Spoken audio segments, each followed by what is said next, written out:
Hi, I'm Antonio, and I'd like to share with you my dyslexia life story in order to help set the scene for the type of dyslexia coaching that we deliver at Dyslexic Brian.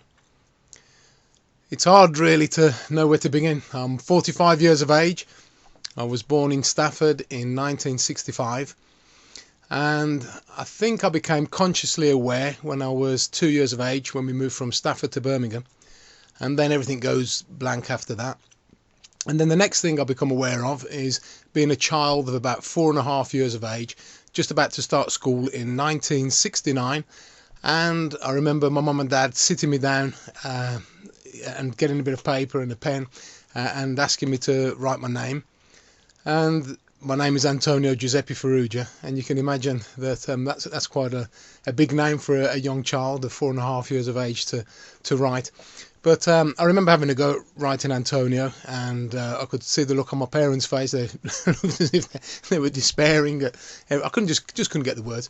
And in the end, it got shortened down to Tony, a name which I really have never liked, but that was the name that my mother gave to the school when I started, and that name stuck with me until I got a lot older, until I was 31 years of age, when I started university and I was able to re-establish my name.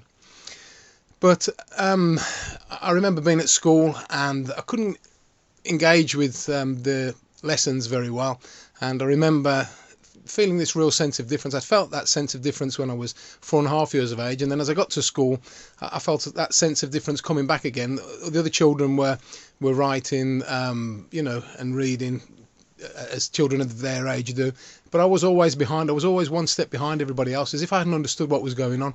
And what made matters worse, I had a trip to Sicily when I was 5 years of age, and I think I missed a couple of weeks of school. And when I came back, I noticed that they were on the TH, CH and SHs, and I just couldn't get it. I was looking at it and it just didn't make any sense to me whatsoever, and I just couldn't write it down. It was impossible for me. And instead of the teacher being all kind and sympathetic like modern day teachers, the teacher, and I think there was a trainee teacher there at the time, because I remember there being two teachers, and what they did was to help me overcome my difficulties with reading and writing, were to roll up a cone. I think the big sheet of paper, I'm not sure what they call it, maybe A3 or something, I'm not sure, but the big sheets of paper about so big, and they rolled it up into a cone like a witch's hat. And I remember them going through the box where they keep the marker pens, and they took a pen out and they wrote a big D on there, and I just thought it looked like a half circle, because at that age I wasn't actually aware what a D was. But the next thing, I remember my name being called, and I went to the front of the class, and they put this witch's hat on me, and they stood me in the corner and had to face the corner, and the teacher announced to everybody that the reason that I was there was because, I can't remember the exact words, but along the lines of the reason I was there was because I wasn't able to write the letters that we were all working on, so they thought they'd put me in the corner. Anyway, I was in the corner for 3 days, and I remember being really upset, and actually left a big emotional scar on me, and it's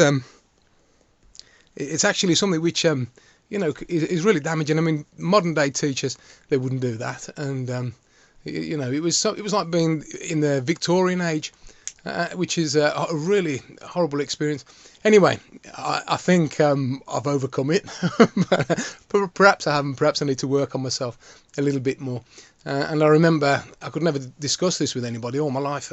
I held it within me, and I just couldn't talk to anybody about it, for the simple reason that I would always end up crying. And at the age of 38, I was actually able to start discussing this and being quite open about that small experience. And it's not a huge amount of abuse, or whatever you want to call it, by other children's experiences. Other kids go through a lot worse, but that was a small experience that I had when I was 5 years of age, that left a really negative mark on me.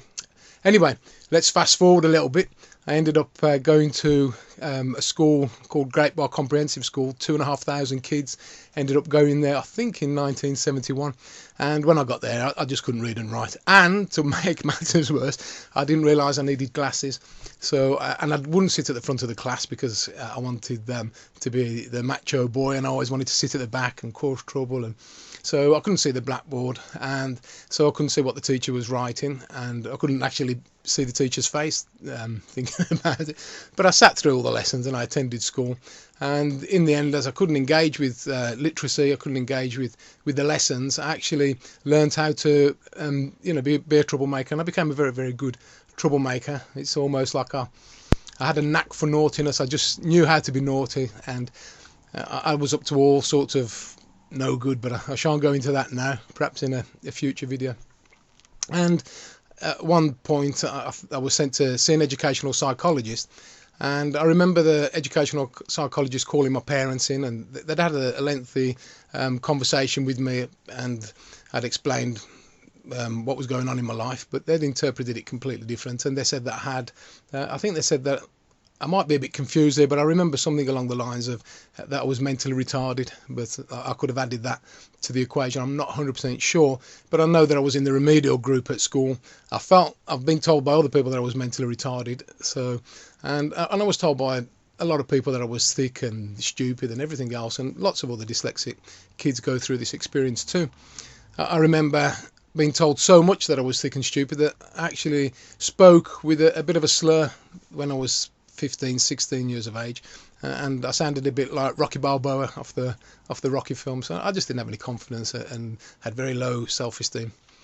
And I remember going through school and leaving school without any qualifications. I was actually thrown out of the exams in the last year of school, and I think I left school in 1981, maybe 1982. I'm not 100% sure, but I couldn't read and write, and I got my first job working in a place in Birmingham, putting up fences, and I was digging the holes for the fences, and I couldn't find my way to half the destinations that they were sending me to because I couldn't read the destination on the front of the buses. And if I had to catch, for example, the 61, I'd end up catching the 16, and I was all over the place. I was all right on the number 11, but anyway. So fast forward again, I went through that experience, went through lots of manual jobs, never really got anywhere. Ended up joining a gang in Birmingham, causing lots of trouble, just being silly and doing the usual teenage kind of thing. And then in the end, I ended up going to a boxing gym under the guidance of Frank O'Sullivan, Birmingham City Amateur Boxing Club. And it was there that I started to turn my life around under the mentorship of Frank O'Sullivan. And I remember from that point, really, Frank sent me on some ABA coaching qualifications, first aid qualifications, and on physiotherapy qualifications, and I just couldn't read the exam questions, but there were lots of kind people around me, and they'd read the questions for me, I'd answer them, and I passed the qualifications. And I realised that I had a real quest for learning. I hadn't learnt anything as a child, and I just started to get this passion for wanting to learn something. And I went at one point I think I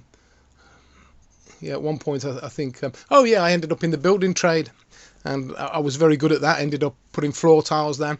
It was almost as if I had an ability to see the floors in my mind before I actually put them down. And I did an apprenticeship in that, a late apprenticeship, and I learnt the trade very well, and I became very good at it. And in the end, I remember locking myself in the cabin. I ended up being quite successful, actually, and ended up with about 8 people working for me, I think, at the time. And I used to have to pay the wages on a Friday. I used to lock myself in the cabin in the office, and I used to have a crib sheet with 1, 2, 3, 4, 5 written out in numbers, and then 100, 200, 300, and 1,000, and everything else. And I used to have a copy of the person's name, and I'd spend hours just copying out everybody's names and putting the amount that they've earned in the checkbook. And I'd get through, dozens of checkbooks every year just to write a few checks every week. And fast forwarding a little bit, I ended up losing lots of money in the building trade in the end, and I decided to get out.